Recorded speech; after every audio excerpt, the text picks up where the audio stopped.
Ay, magandang gabi mga friend. Salamat sa tumatagdag na subscriber. Maski pa konti-konti, okay na yan. Tanong. May karapatan bang ma-frustrate o sumama ang loob ni Senator Trillanes sa mga nangyayari? Pakinggan natin siya, ha? Sama na loob niya sa ICI. Here I am, a private citizen, pulong, so iniimbestigahan na namin ngayon. Ito nga yung frustration ko sa ICI. Here I am, a private citizen, conducting my own research and investigation against Pulong Duterte na ito yung biggest recipient ng insertion sa history ng ating bansa. 51 billion pesos in one district alone. So, ginakanda ko yung research ngayon ng aming team, and at the proper time, ipa-file na namin ito. So, draft cases to at least, and malversation charges at least, yan sa kanya. Kita rin namin ang pangalan ng kapatid nito na si Davao City Representative Paulo Duterte. 16 line items din ang umano'y requested ng kongresista na abot ang halaga sa mahigit 764 million pesos. 40 ng kumpirmadong lumusot sa GAA.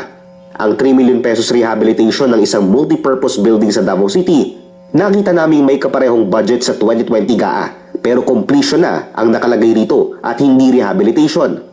Ang isang 149 million peso road project naman sa Davao City, tila nahati sa dalawa pero napunta pa rin sa iisang kontraktor. Lahat ng proyekto matatagpuan din sa Davao City. Yun mga friend. Bigyan na tayo reaction dyan. No? Mantakin mo yun. Sariling investigasyon na nila Senator Trillanes ang ginagawa nila para makatulong kay gobyerno ni PBBM. No? Kasi nga, 51 billion, sobrang garapal. No? Paano nga siya hindi mapuprostrate, di ba? Ito pa siya mga friend. No? Ha? Dali. Ako kasi, single-minded ang focus ko. I only have two hands, and wala pa akong posisyon. Ang single-minded focus ko is to prevent the Dutertes na makabalik sa poder. Kaya ito yung dito ako nanggagaling kung bakit nakatutok ako sa mga Dutertes, kasi ini-imagine ko at gusto ko ma-imagine din ng mga kababayan natin kung si Sara Duterte ang presidente, ang Speaker of the House niyan si Pulong, malamang si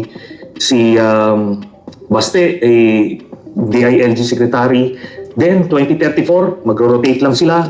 2040, magro-rotate. Hanggang kay Kitty yan. Enzo Recto. Por Antonio Trillanes ang kaniyang ibinahagi sa publiko. Isang tanong na matagal nang pinag-iisipan at pinagtatakahan ng marami. Lalo na ng mga taga-suporta ng pamilya Duterte. Ay, happy birthday ka, Enzo. Birthday raw na Enzo Recto ngayon, attorney. Bakit nga ba palagi na lamang pinupuntirya ni Trillanes ang mga Duterte? At kung hindi man mismo ang mga Duterte, ay ang kanilang mga kaalyado at malalapit na kaibigan sa politika.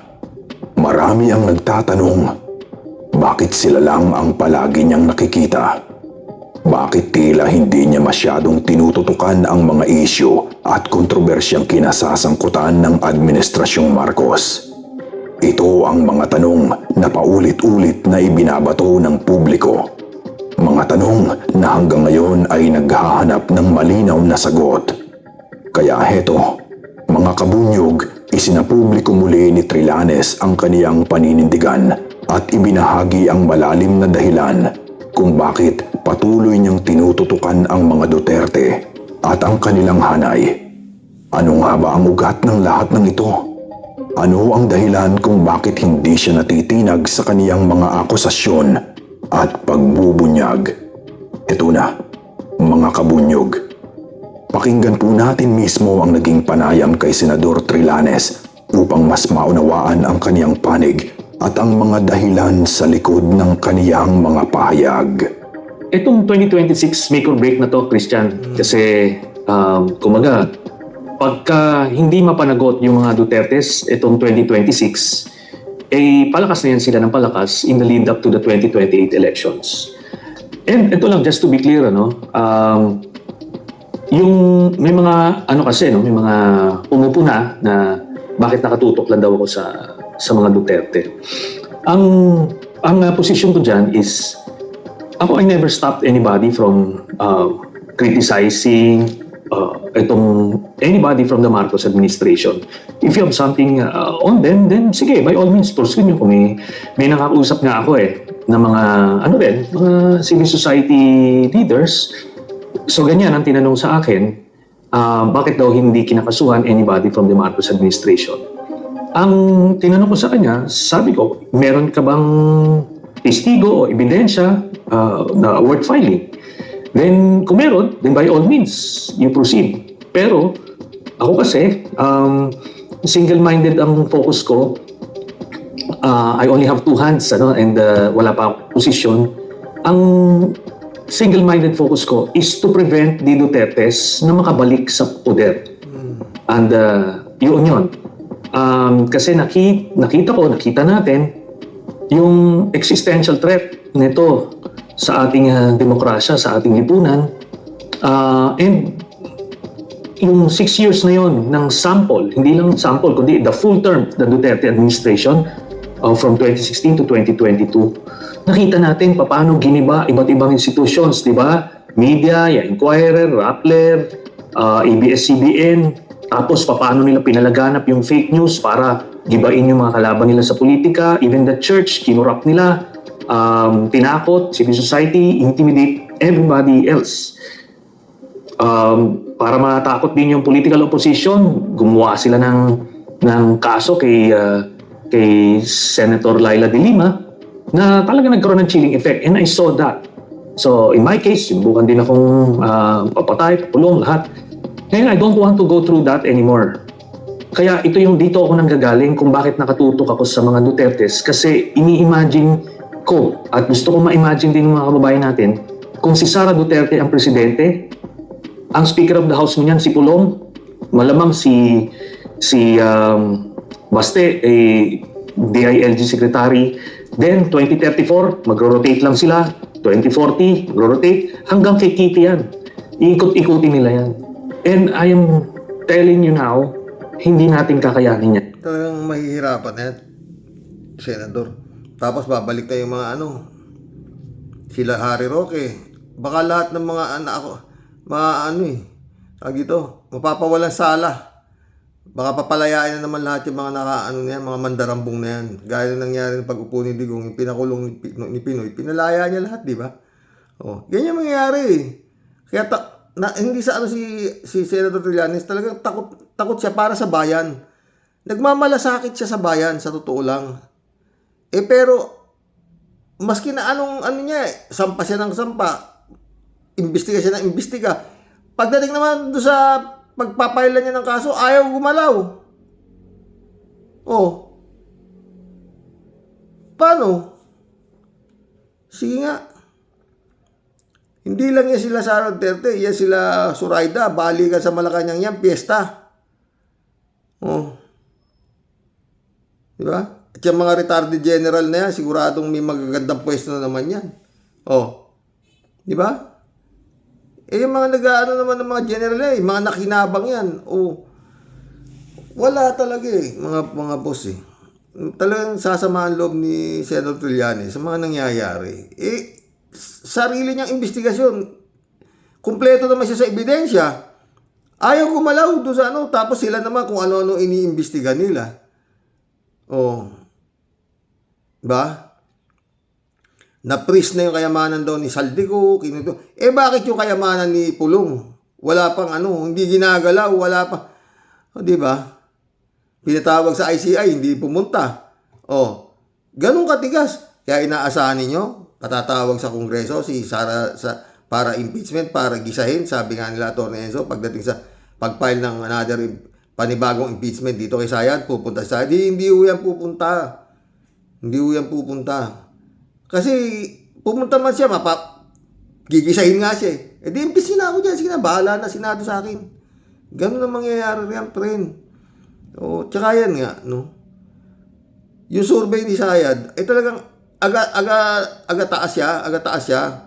Oo, at wala pang lumalabas na kalaban hanggang sa mga oras na to kung sino. O, basta siya, ako tatakbo ko presidente. O. Diba?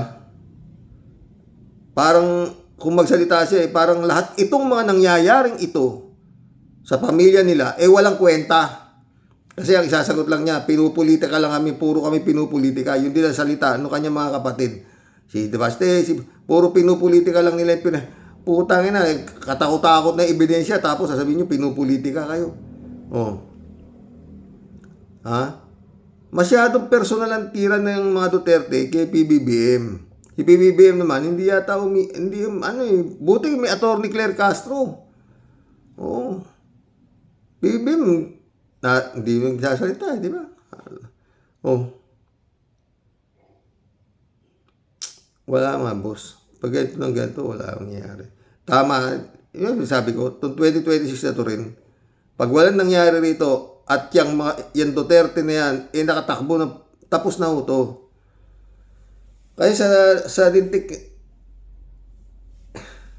kung mahina-hina ho dito, itong klaseng kinasasangkutan dito si Sayad sa lahat ng kung ano-anong, may ghost student, may kung ano-ano, puta na, mga piatos, kung ano-ano. Kung tao to, tumalo na sa baging to, parang si Cabral, sa kahihiyan, pero wala siya noon Wala siyang kahihiyan. Basta siya, tinitingnan niya yung survey niya, mataas. Oo. Yung gobyerno ni PBBM, pababa. Kaya, diba? Ganun yun Yun mga friend. Yun mismo na yun. Kaya, may katwirang magsumama ang loob ni Senator Trillanes, no? Kasi nga, para siyang gago, imbestiga, nag-gather siya ng mga ebidensya. Kung etong si Trillanes naman, fake news to, di sana pinailan na ng katakot-takot na kaso to, kulong na sana to, Wala naman, di ba? Pati yung mga sinasabing bank account, miyembro lahat, sinabi na nito, pinakulong na nga niya si Digong sa totoo lang, si Senator Trillanes parang hulog to ng langit sa bansang Pilipinas Pero kung hindi nyo papatulan yung mga sinasabi niya, sa bagay, ano nga masasabi? Talagang, mga friend? Ano nga masasabi nyo? Sige nga. Sinampahan ng NBI si Sara ng kaso sa Department of Justice paulit-ulit. Asan na? Sinampahan ng disbarment case dahil pinagbantaan ng isang... Asan na? Wala Supreme Court na yun Sinampahan ng disbarment case. Ang nagsimpa si Gadon. Dahil sabi nga ni Gadon, puta na. Ako, na-disbar ako Tapos, eto, mas grabe sa akin ano? Meron ba? Wala. Hanggang ngayon, wala. Kung disbar siya o whatsoever. Pulong, pinatawag sa ICI. Pumunta si Sandro Marcos. Pero si Pulong, sino kayo? Wala kayong power sa akin. Yung ICI, kung ano-anong din, di ba? Ito, tutukan ninyo, sinasabi na nga ni Senator Trillanes, yung investigasyon ko, kumpleto, ebidensya ako Yung nga, 51 billion, Tapos, ang dami pang lumalabas, na mga karapat-dapat. Pero, si Bongo, yung mga kaalyado ni Duterte, meron ba? Si Bato, hindi na pumapasok, sumusweldo pa. Meron pa yata ang bonus. Sagad din ang proteksyon ni Jaime Marcos doon kay Bato. Love na love din si Bato. Ano nga, friend? Noon, hawak ni Digong ang ombudsman. Kaya wala nangyari. Diba? Ngayon naman, dapat may mangyari. Tsaka yan nga, kaabang-abang dyan, yung mga sinasabing mga politiko na puta, yung bumaligtad na. Yung Alcantara, bumaligtad daw yata. Anak ang putang ina. Nagsoli ka na nga ng ano eh. Ilang daang milyon eh. Tapos sabi mo ngayon, bumabaligtad. Ano kala? Utang ina, wala talaga mga friend. Ewan. Pag ganito, wala.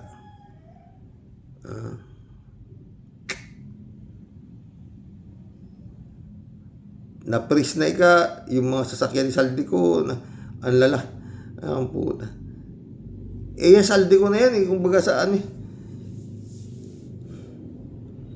makakapagpayaman ba yan, yung mga diskaya na yan, kung walang gosig, hindi, nako. Yung utak ni Digong na yun, ABS-CBN nga, pinasar eh. Kung ano-ano, di ba? Tapos, ikaw ngayon, mamayagpag ka sa administrasyon ko ng ganun-ganun lang.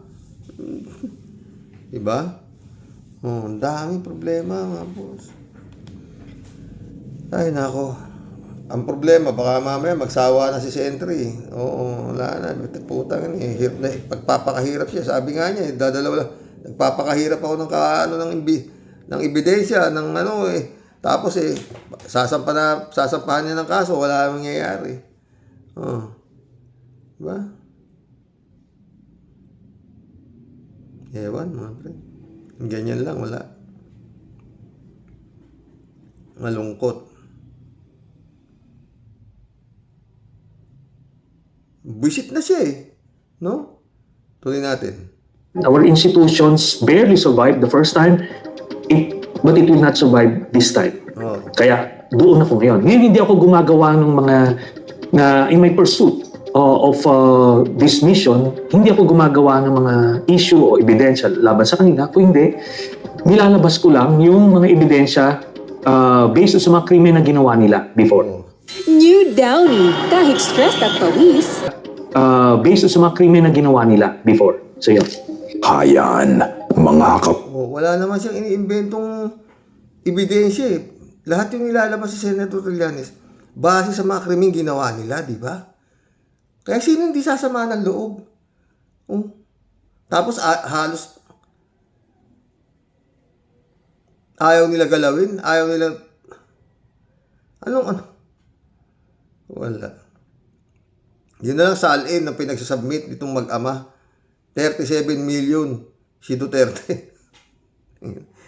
88 million si Sara, putang ina. Ginagago nitong mga Duterte nito, sa totoo lang. Itong administrasyon ni PBBM. Sa totoo lang yun. Oo. Mantakin mo, tapos eto pa si Chis Escudero, 18 million daw kanyang salin. Putang ina. Ano yan?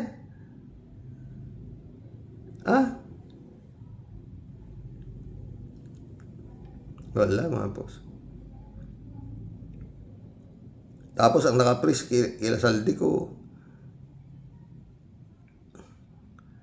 malayo pa ho eh. Itong mga nare-recover na pera, barya lang yan eh. Sa mga ninakaw nung panahon ni Duterte, barya pa lang yan. Yan bilyon-bilyon na yan, sasabi, barya yan. Barya talaga. Anyway, tayo natin, lapit naman yung Pebrero.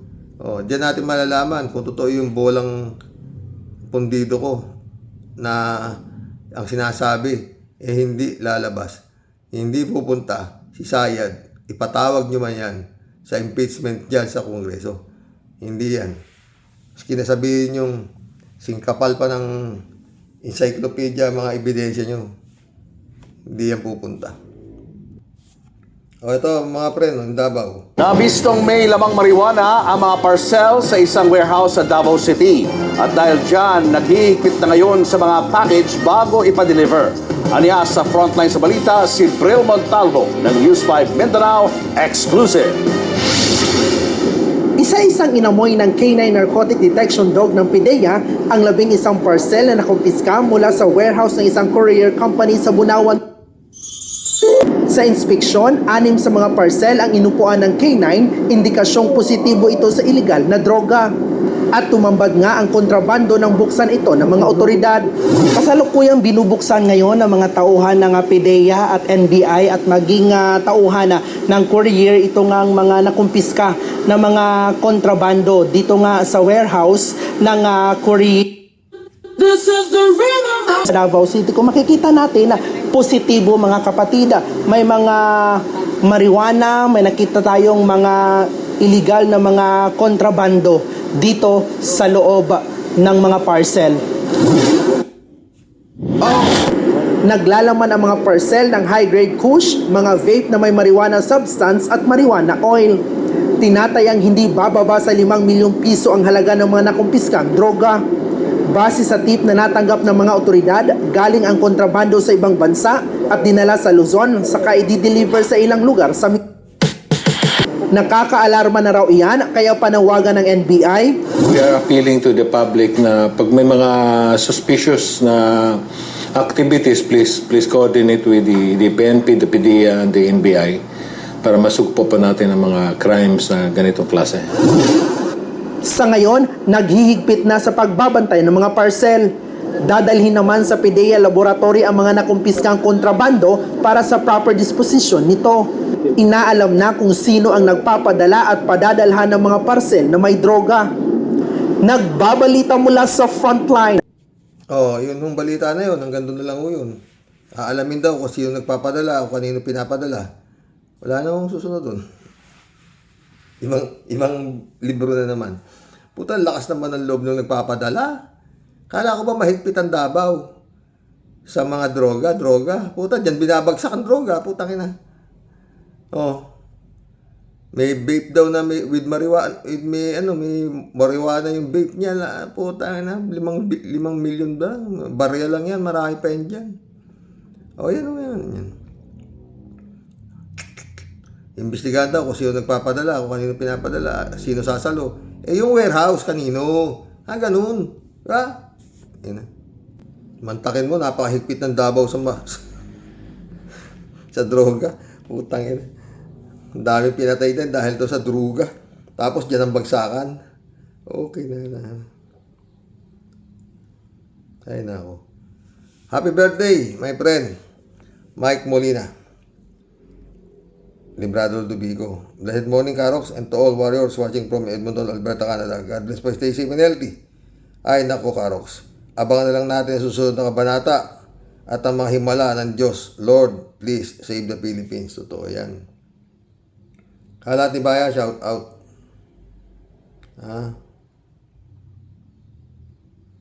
David Alin Mendoza, shout out. Good evening po, Karox. Ginabi po tayo. Mukhang napasarap ang panood ninyo sa transaksyon ng Pong Nazareno. Oo nga, pero tag dito, inumaga na, hindi pa napapasok sa kanyang bahay ang mahal na Pong, no? Dahil nagkasira-sira na naman.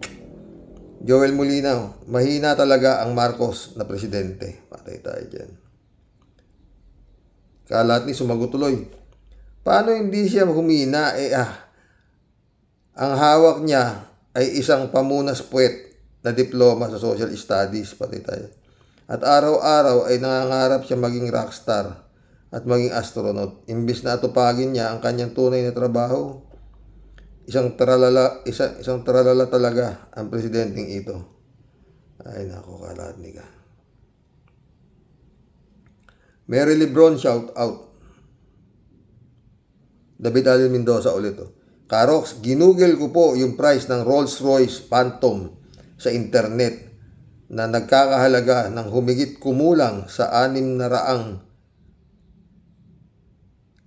dolyar to 700,000 pala dolyaris po yan, Karox. Saka use pa. Kawawa po talaga ang Pilipino sa mga politiko natin. Totoo.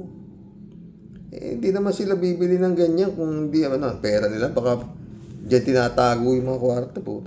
David Ali Mendoza, Karox, ganun pa din yan. Yung flood control project, ginawa lang farm to market road ngayon. Noon una, CDF tapos ginawang PDAP. Nakinurakot naman ni Napoles, Jinggoy, Bong Revilla, Enrile at mga kongresista. Tapos naging flood control project. Ngayon naman, farm to market road. Tawa ng tawa si David. Binabago-bago lang ang pangalan ng mga project pero doon pa din ang punta sa bulsa ng mga politiko natin. Elizabeth Iscare, shout out ha. Good evening, Sir Rox. Yan ang mga tiboto ng Pungos na Sereno na inaalay nila ang kanilang paniniwa dito. At dyan ako bilib sa mga Pinoy na ito. At sa dami ng mga tao, at sa dami ng mga ito, makikita kung paano sumasampalataya ang isang deboto dito. Totoo yan, Elizabeth. Totoo yan. Kaya lang, sad to say, pinasok ng mga demonyo yung translasyon dahil maraming magnanakaw na nakihilubilo, mga mandurukot. Talaga dito yung impyerno eh.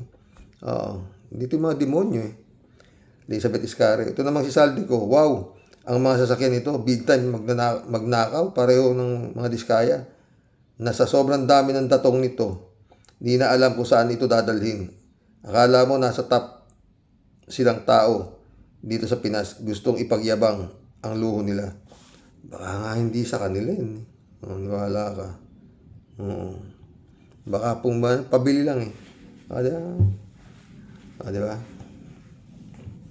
Elizabeth Iscare ulit to. Hi, ibang klase talaga ang pagnanakaw nila.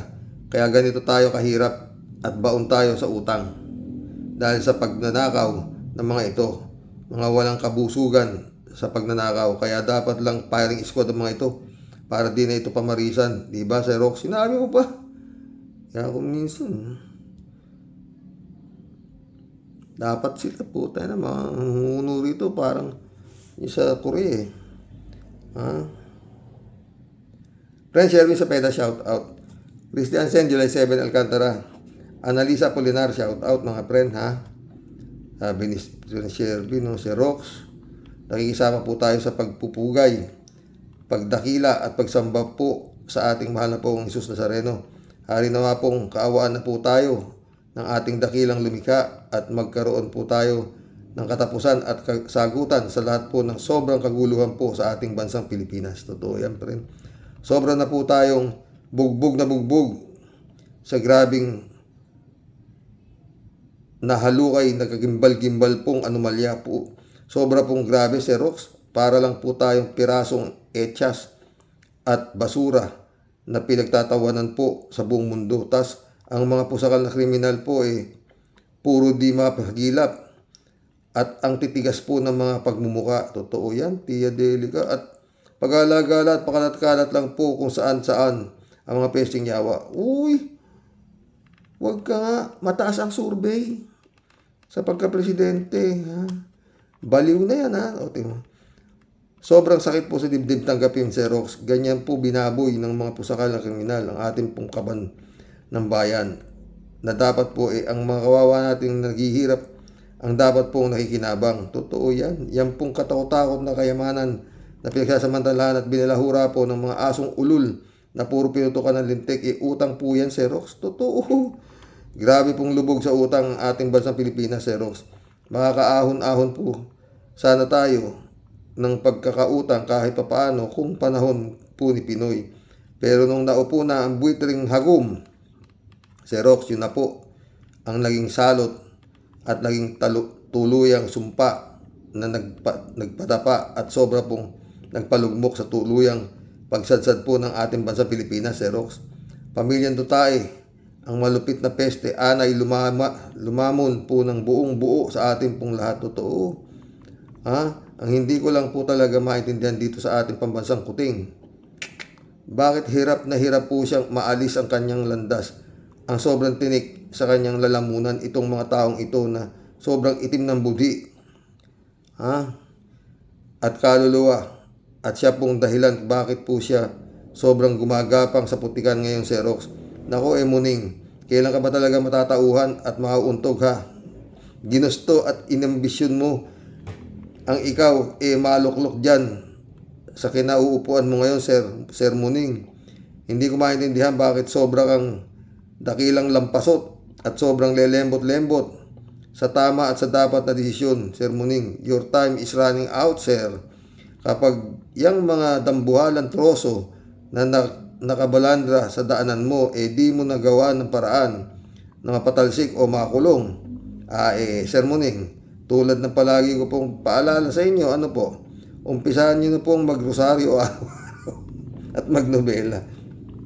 Dahil kapag ikaw po nilusutan yan, nakapag-file kahit sino dyan sa mga itim na uwak na magkakapatid ang makalusot, Sir Puting, mag-imagine ka na kung papaano tinutusok ng kawayan at iniihaw ang lechon.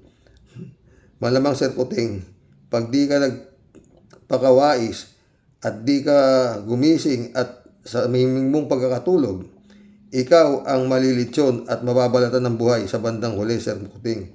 Tama na po ang sobrang pagiging dakila at pagiging pambansang lampasot. Ano po? Wala ka na pong oras na dapat sayangin, Sir Muning. It's now or never. Yun nga.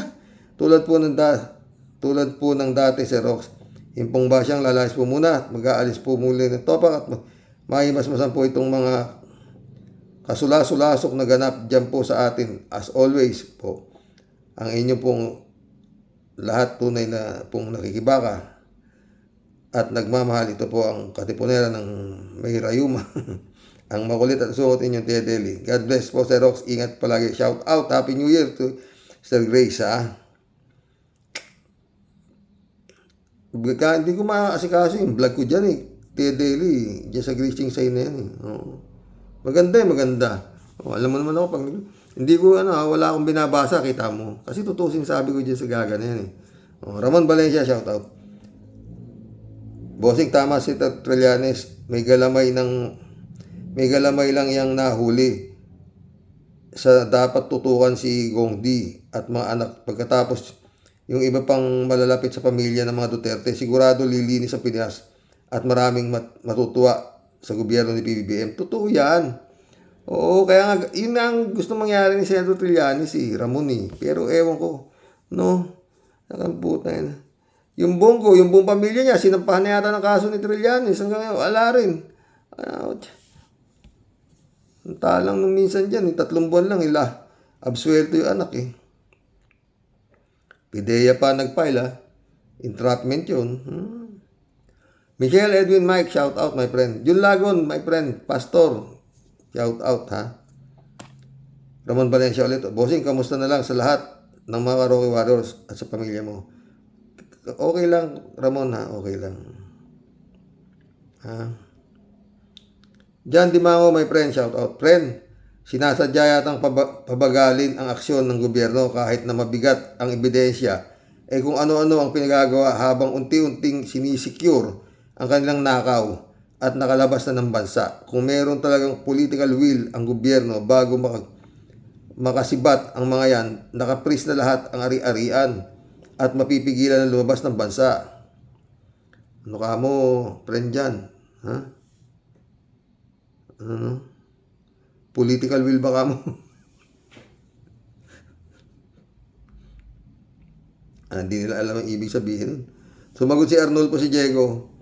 Shout out po, correct po kayo, sabi ni Arnold po, Ay nako. Diyan di mga ulit, Friend, panoorin mo yung vlog ngayong Biyernes ni Prof. Cielo Magno at ang budget expert always shared her sentiments to all issues. I'm very much attached to economic issues of our country. And this massive corruption for the last 9 years have pulled us down. Totoo yan. Ang ganda ng mga Ramon Valencia ulit, Tama ka, bossing. Maraming alam yan si Dismaya. Nagtuturo na nga siya kung sino-sino ang mga nakinabang. Pero umepal si Marpiluka. Kaya lumaki ang ulo, akala yata nila, mapoprotektahan sila, kaya ayun, sa kulungan sila inabot. Totoo yan, Kawawa mga gago, di ba? Mag-asawa, hiwalay na sila ngayon, puta. Dapat sa kanila, kumanta na. Chupis na Bunao. Good morning po, kuya, sa mahal po sa buhay. At sa mga ka-warriors. Kalat niyo. Shout out paring Estong, paring Jaguar. Kamusta na online espiritista natin? Sana malakas pa rin ang pangdugas natin dyan. Mabuhay kayo, regards. Hindi makalimutan yung 2 siraulo na yan, Marlo Pabianak, shout out ha. A sunny day and blessed day po tayo sa mga ka-warriors. Yes nga po, iilan lamang ang dumaranas ng maginhawang buhay habang ang mga ordinaryong Pilipino ay nagpapakakuba sa hanap buhay. Diyos ang ating kakampi at hindi magpapabaya sa kaapihan na dinaranas ng mga tao. God bless us po tayo sa mga ka-warriors. Ito nga yung si nasirang Cabral kahit total ng buong serbisyo niya hindi aabot ng 20 billion. Takin mo yun. Ay nako. Yung libiste, putang ina. Bilyonaryo, putang ina.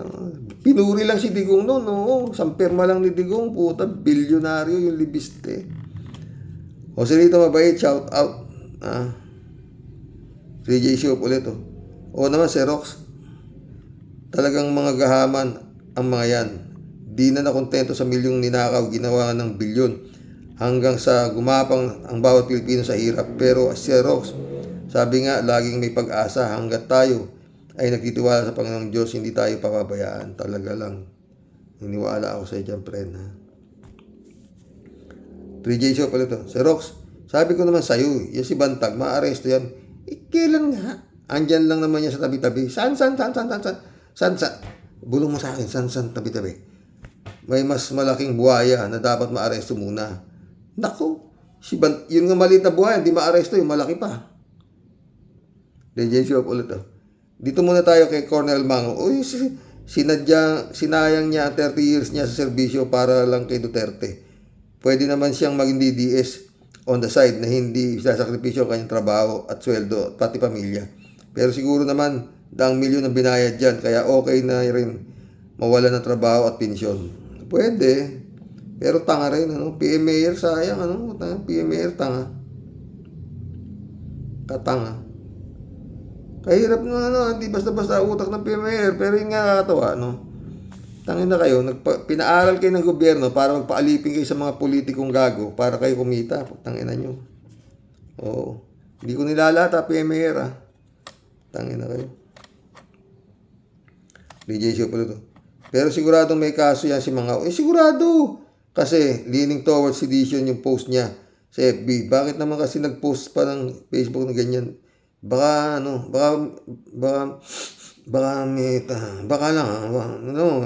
hindi normal yung ginawa niya. Pwede naman siyang mag-resign tapos mag-declare ng ayaw niya sa BBM. Talaga namang pag naging DDS ka, nagiging stupid ka. Totoo yan, ha?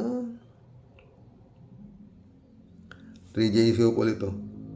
Xerox, I know out of topic ako. Pero ano naman itong pinalalabas nila na si Irene Marcos Araneta ang kakandidato sa 2026? 2026? 2028? Aba, may kaba niya Sara. Tama ba ako, Xerox? Well, kung totoo nga ito, aba, handa kaya si Irene naman sa maruming politika, bato ng putik, tiyak kakalkalin ang buhay niya na nananahimik. Pero tingnan natin, mas gusto ko naman si Irene o kahit sino, wag lang DDS ang maupo sa Malacanang. Pero mas okay sana kung si Atty. Lenny at Ontiveros ang tandem. Sana nga. Dolor Garcia, Prenami Bingson, Eman Escalona, shout out. Mission accomplished mga bossing. Ay nako. Ewan. Hanggang bukas umuli, mga friend. Oo. Good night. God bless. Dasal. Wala na. Hanggang doon na lang tayo, mga friend. Ay, nako. Sana hindi magsawa si Senator Trillanes. Nakahagilap na ebidensya. Maski na hindi umaandar ang kanyang mga pinagsasampahan.